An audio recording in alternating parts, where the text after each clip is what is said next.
मेरा नाम हानिया है। मेरी उम्र 23 साल है। मैंने 10वीं तक पढ़ाई की थी। हम लखनऊ के एक छोटे से गांव से है। मेरे पिताजी एक किसान थे और हर वक्त उन्हें मेरी शादी की चिंता सताती थी, क्योंकि हमारे गांव में जल्दी लड़कियों की शादी करने का रिवाज था और मेरी भी उम्र शादी लायक हो गई थी। फिर कुछ टाइम बाद एक लड़के का रिश्ता हमारे गाँव के एक पास वाले गाँव से आया। उस लड़के का नाम दीपक था। उस लड़के के माँ बाप नहीं थे, उनका सिर्फ एक बड़ा भाई था और वो गाँव के काफी बड़े लोगों में से थे। इसलिए बिना देरी किए मेरे माँ बाप ने मेरी शादी दीपक के साथ करा दी। मैं दीपक की दुल्हन बनकर इस घर में आ गई थी। मेरी शादी बड़ी धूमधाम से दीपक से हुई थी। मैं बहुत अमीर खानदान की बहू बनी थी। मेरे जेठ जी बहुत देखरेख वाले इंसान थे, पर उन्होंने अभी तक शादी नहीं की थी। इस बात से मैं बड़ी परेशान थी। आज हमारी पहली रात थी, लेकिन आज की रात मेरे साथ कुछ ऐसा हादसा हुआ जिसे मैं कभी नहीं भूल सकती। उस रात मैंने हवेली में चीखें सुनी थी। वो एक लड़की की चीखों की आवाज थी, जिसे वो अपनी मदद के लिए किसी को पुकार रही हो। पहले तो मुझे लगा कि शायद ये मेरा वहम है, लेकिन कुछ देर बाद फिर उन्हीं आवाजों ने मुझे परेशानी में डाल दिया। आधा घंटा यह आवाजें गूंजती रही, उसके बाद शांति सी छा गई। मुझे दीपक की नींद देखकर बड़ी हैरत हो रही थी। वो इतने शोर में कैसे सो सकता था।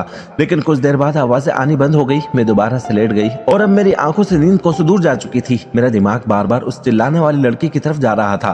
सुबह दीपक मुझे प्यारी सी स्माइल दिए हुए उठा रहे थे। सुबह उठते ही मुझे रात वाली बात याद आने लगी, पर मैंने सोचा शायद ये मेरा वहम हो और मैं तैयार होकर बाहर आ गई। मेरे जेठ जी सामने कुर्सी पर बैठे हुए थे। उन्होंने मुझे देखा और मुस्कुराने लगे। जेठ जी कहने लगे, ये हमारे घर की नई मालकिन है, दीपक की बीवी। सभी औरतें मुझे नमस्ते करने लगी। थोड़ी देर से ज्यादा वहाँ रुक नहीं पाई। रात तक मैं थकान से चूर हो चुकी थी, इसलिए लेटते ही मुझे नींद आ गई। आधी रात को फिर से मेरी आंख एक शोर से खुली। वही एक लड़की की चीखों पुकार, अपने बचाव के लिए मदद मांगती हुई। मैं तुरंत उठकर बैठी और मैंने दीपक को भी जगा दिया। वो मुझे नींद में देखने लगा। मैंने कहा, दीपक, किसी के चिल्लाने की आवाज आ रही है। मेरी बात पर दीपक ने नजर चुराई और कहने लगा, कैसी आवाज है? मुझे तो कोई आवाज नहीं आ रही। मैं उसकी बात सुनकर हैरान रह गई। ये कहकर वो फिर से सो चुका था। दोपहर में खाने के वक्त मेरे जेठ जी ने दीपक से पूछा, तुम बम्बई वापस कब जा रहे हो? दीपक ने कहा, भाई साहब, जब आपका आदेश हो। दरअसल मेरे पति और मेरे जेठ जी का बिजनेस बम्बई में था और मेरे पति शादी के लिए गांव आए हुए थे। जेठ जी कहने लगे, आज शाम तक तुम जाने की तैयारी करो, वहाँ के काम देखो। मैं तो खुशी के मारे फूले नहीं समा रही थी। मैं जल्दी से खाना खत्म की और कुर्सी को पीछे खसकाकर खड़ी हो गई। तभी जेठ जी बोले, बहू, आज तुमने खाना ठीक से नहीं खाया। मैंने कहा, मुझे अपनी और दीपक की पैकिंग भी करनी है और शाम तक जाना है, तो टाइम लग जाएगा। मेरी बात सुनकर जेठ जी दीपक को घूरने लगे और कहने लगे, तुमने बहू को ये नहीं बताया कि अब ये यहीं रहेगी? वो कहने लगा, मैं भूल गया था भाई साहब। जेठ जी मुझसे कहने लगे, बहू, तुम अब हमारी इज्जत हो और हमारे घर की औरतें हवेली से बाहर कदम नहीं रखती, तुम यही रहोगी।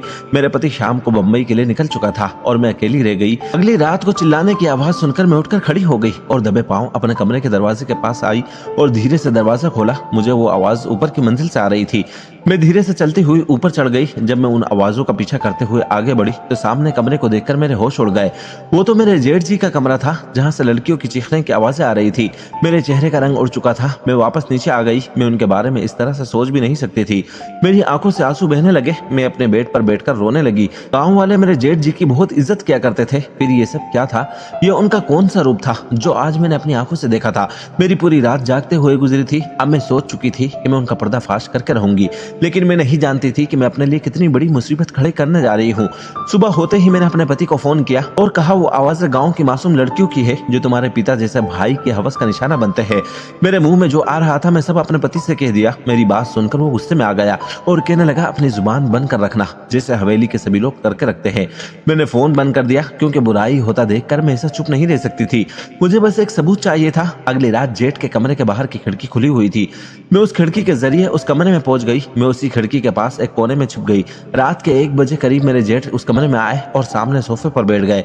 मैंने अपने मोबाइल का कैमरा ऑन कर दिया। कुछ देर बाद 14 साल की मासूम लड़की उस कमरे में आई। वो चिल्ला रही थी और उस लड़की को कमरे के अंदर धकेल कर कमरा बंद करके कोई चला गया। न जाने कैसे मैंने खुद पर काबू किया था। फिर मेरे जेठ ने उस लड़की को पकड़कर बिस्तर पर पटका और अपने सिगरेट जलाकर जैसे ही उस लड़की के चेहरे पर लगाया, उस लड़की की चीखों के साथ साथ मेरी चीख भी निकल गई। मेरे जेठ तुरंत वहां से पीछे हटा। मेरी चीख सुनकर वो समझ गया था कि कमरे में उस लड़की के अलावा कोई और भी है। इससे पहले कि वो मुझे ढूंढता, मैं उस खिड़की से बाहर निकल गई, लेकिन शायद वो मुझे देख चुका था। मैं हवेली के पीछे चली गई। मैं वहीं जाकर छुप गई। मुझे पूरी हवेली में एक हलचल सी महसूस हुई। मुझे बहुत से कदमों की आवाजें सुनाई दे रही थी। कुछ देर के बाद नौकर वहां से चले गए। उनके जाते ही मैंने सुकून की सांस ली और दीवार से दूसरी तरफ देखा तो वहाँ एक घना जंगल था। मैं वहां कूद गई। मैं नहीं जानती थी कि मैं उस जंगल को पार करने के बाद कहाँ पहुंच जाऊंगी, लेकिन मैं लगातार भाग रही थी। सुबह तक मैं भागती रही। जैसे ही हल्की रोशनी हुई, मैं एक बस स्टैंड पर पहुंच चुकी थी। उसी वक्त एक बस बम्बई जाने के लिए वहां से गुजर रही थी। मैं उस बस में बैठ गई और पूरे रास्ते भर मैंने अपना चेहरा दुपट्टे से छुपाए रखा। बम्बई पहुंचते ही मैंने अपने पति के दोस्त जो कि एक अफसर थे उन्हें अपने जेठ की करतूत की वीडियो दिखा दी। मेरी वजह से उसका इस घिनौने खेल का किस्सा खत्म हुआ और मेरा जेठ पकड़ा गया था।